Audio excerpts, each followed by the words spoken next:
आज सुबह से जब हम मीडिया देख रहे हैं, अखबार पढ़ रहे हैं और टीवी देख रहे हैं, तो मुख्यतः दो समाचार, दो खबरें सुर्खियों पर हैं। पहला खबर है राहुल गांधी विदेशी भूमि में जाकर वही करते हैं जो वो कई दशकों से करते आ रहे हैं, भारत की बेइज्जती और भारत का अपमान। अमेरिका में राहुल गांधी ने भारत का अपमान किया है। ये कोई नई बात नहीं है, पहली बात नहीं है, ये एक सुर्खी है आज की। इस पर हम विस्तार से बात करेंगे।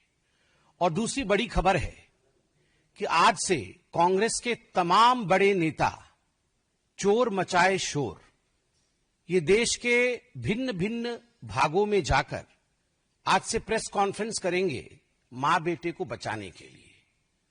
जो ईडी ने सोनिया जी और राहुल जी को नामांकित किया है, बाय नेम मेंशन किया है अपने चार्जशीट में, उन दोनों के खिलाफ जो कार्यवाही हो रही है कोर्ट में, अभी सुनवाई है 25 तारीख को, और आगे जो कार्यवाही होने की संभावनाएं हैं, दोनों जेल जा सकते हैं और जाना भी चाहिए। जब देश को लूटा है तो जेल जाएंगे ही। वैसे में पूरे देश में एक माहौल बनाने का, एक अशांत माहौल बनाने का प्रयास कांग्रेस पार्टी करेगी। आज इन दोनों विषयों पर विस्तार से बात करेंगे। राहुल गांधी ने अमेरिका में किस प्रकार से भारत और इलेक्शन कमीशन को बदनाम करने की कोशिश की, मैं उस विषय पर आऊं, मगर उससे पहले मैं राहुल गांधी जी को एक बात स्पष्ट रूप से कहना चाहता हूं और देशवासियों को भी कहना चाहता हूं कि जो व्यक्ति और इनकी माताश्री 50,000 के मुचलके पर बेल पर बाहर हो, वो जाकर विदेश की धरती पर हिंदुस्तान को अपमानित करे और उन्हें लगता हो कि लोग उस पर विश्वास करेंगे, तो वो उनका भ्रम है। Those who are out on bail of 50,000 rupees, if they feel that they can destroy the image of this great democracy by speaking outside of this country, then they are totally on the wrong side of the line. आप सभी जानते हैं कि 2018 में जब मां बेटे को नेशनल हेराल्ड की केस में बेल मिला था, 50,000 रुपए की श्योरिटी पर दोनों को बेल मिला था। और जब यह बेल मिला था, उस समय एक जश्न भ्रष्टाचार बैंड बाजा के साथ मां बेटे बेल पाकर कोर्ट से अपने ऑफिस तक गए थे। तो उस समय भी हमने कहा था this is nothing but celebration of corruption, यह भ्रष्टाचार का जश्न है। और आज भी ब्लेटेंट जश्न मनाने की कोशिश कांग्रेस पार्टी कर रही है। मैं एजेएल के पूरे डिटेल में नहीं जाने वाला हूं, क्योंकि एजेएल और नेशनल हेराल्ड के केस को आप जानते हैं। हम लगभग अनेकों वर्षों से इसको लोकतांत्रिक तरीके से जनता के सामने रख रहे हैं कि किस प्रकार से मां और बेटे सोनिया गांधी और राहुल गांधी जी ने यंग इंडिया नामक एक कंपनी बनाई, जिसके कि 76% के दोनों स्टेक होल्डर थे। और 76% के स्टेक होल्डर होने के बाद नकली कंपनी से लोन लेकर 1 करोड़ का, डोटेक्स इंडिया से लोन लेकर मात्र 50 लाख रुपए दिया एजेएल को, जो कि होल्डिंग कंपनी है नेशनल हेराल्ड की, और 50,000 के एवज में 5,000 करोड़ की जो प्रॉपर्टी है एजेएल की पूरे देश भर में, उसका मालिकाना हक अपने पास ले लिया। शांति भूषण, मार्कंडेय, काटजू जैसे शेयर होल्डर को इससे दूर रखा गया, उन्होंने भी आपत्ति की थी। मगर विषय यह नहीं है जो कांग्रेस के खड़गे जी कह रहे हैं, चिदंबरम जी आज कहने वाले हैं और कह भी रहे हैं कि ना कोई संपत्ति बेची गई, ना कोई संपत्ति वहां से हिला, तो कोई गड़बड़ी हुई कैसे? गड़बड़ी यूं हुई कि ईडी की चार्जशीट चिदंबरम साहब पढ़े होंगे, वो पढ़ते तो हैं, मगर उन्होंने वो पोर्शन डिलीट कर दिया है।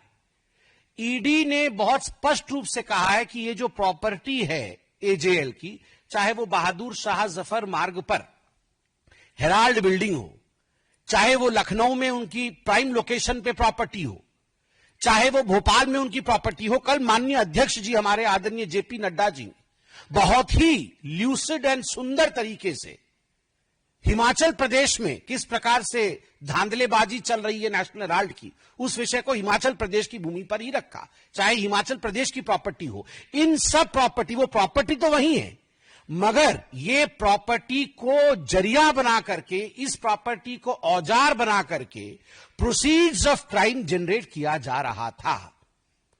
अब नेशनल हेराल्ड तो 2008 में छपना बंद हो गया, तो ये प्रोसीड्स ऑफ क्राइम कैसे बना, वहां से उगाई कैसे हुई?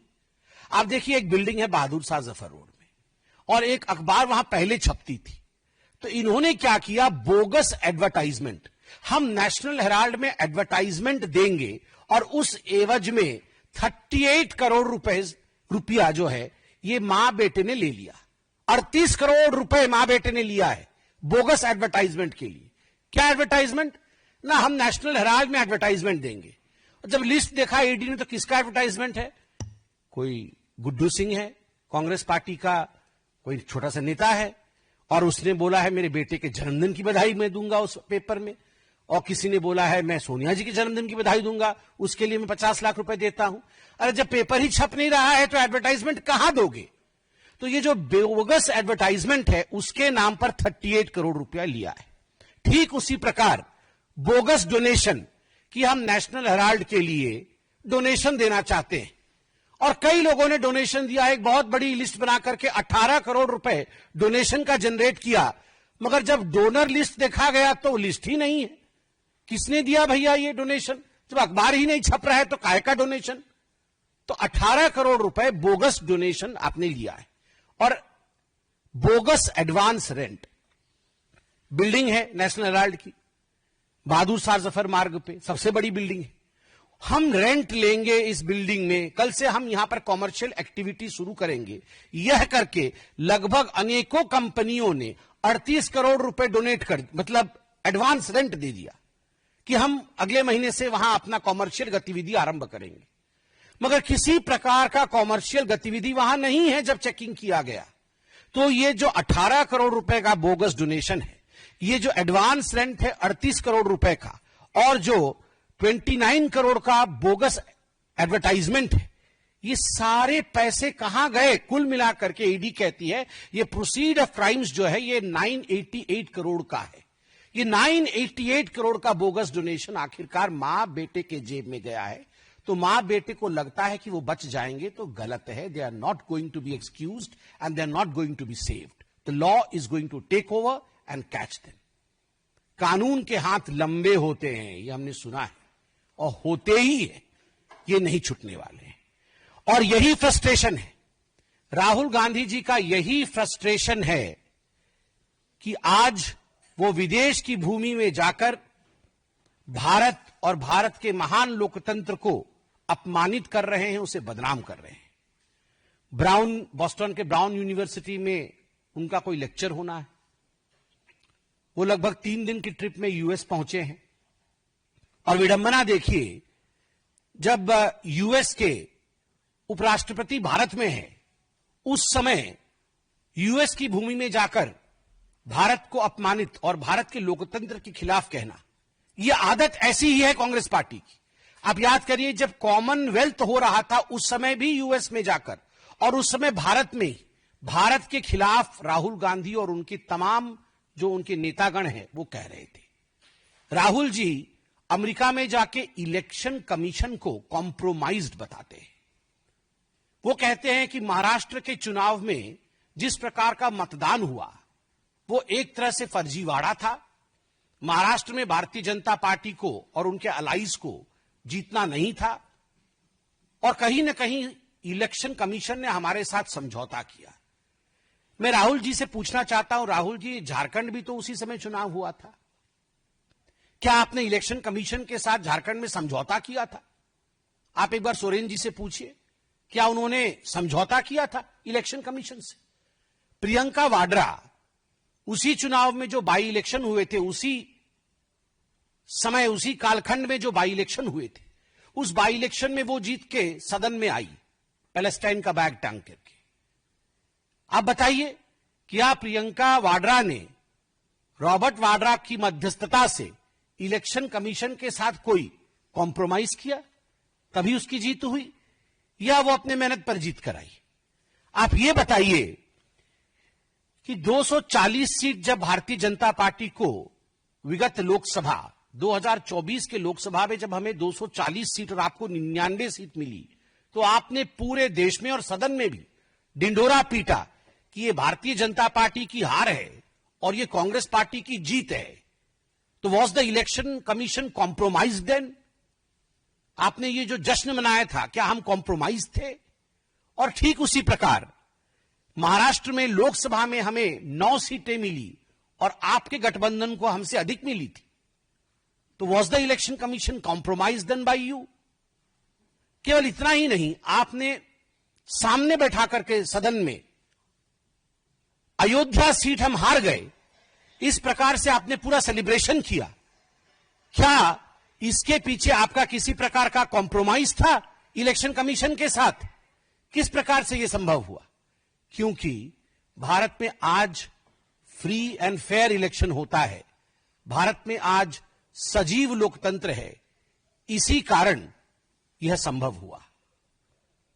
विदेश की भूमि में जाकर भारत पर इस प्रकार हमले करने वाला राहुल गांधी याद रखे कि वो 50,000 की बेल पर बाहर है, वो गुनहगार है, वो भ्रष्ट है, उसने चोरी की है, डकैती की है। नेशनल हेराल्ड का केस चोरी का केस नहीं है, डकैती का केस है। 5,000 करोड़ की प्रॉपर्टी का मात्र 50 लाख रुपए देकर और 440 करोड़ रुपए का इनकम टैक्स गबन करके उसे चोरी और भ्रष्टाचारी नहीं कहते हैं, वो डकैती होती है। मां बेटे ने डकैती की है और डकैती करने के बाद इनकी इतनी हिम्मत है कि विदेश की भूमि में जाकर आप हिंदुस्तान के लोकतंत्र के ऊपर उंगली उठाते हैं।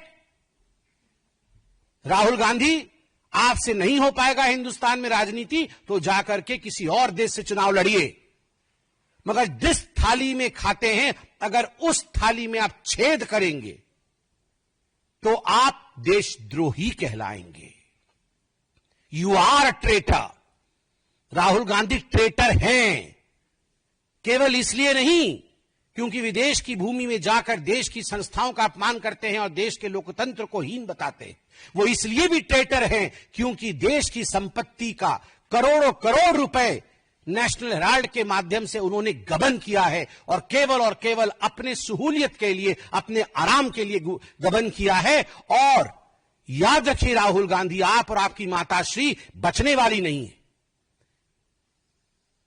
ईडी के गुस्से को ईसी पर निकाल रहे हो, एनफोर्समेंट डायरेक्टरेट के गुस्से को आप इलेक्शन कमीशन पर निकाल रहे हो। इससे कुछ नहीं होगा। 2 दिन आप पन्नों पे छपोगे, अखबारों में आओगे, मगर ईडी आपको छोड़ेगी नहीं, क्योंकि तथ्य के आधार पर एजेंसीज काम करते हैं और तथ्य ओपन एंड शट केस का है। यह जो नेशनल हेराल्ड का केस है, ये ओपन एंड शट केस है जिसमें मां बेटे ने लूट मचाई है और आपको इसमें छोड़ा नहीं जाएगा। प्रोसीड्स ऑफ क्राइम के साथ आप पकड़े जाएंगे और आप जेल के पीछे जाएंगे।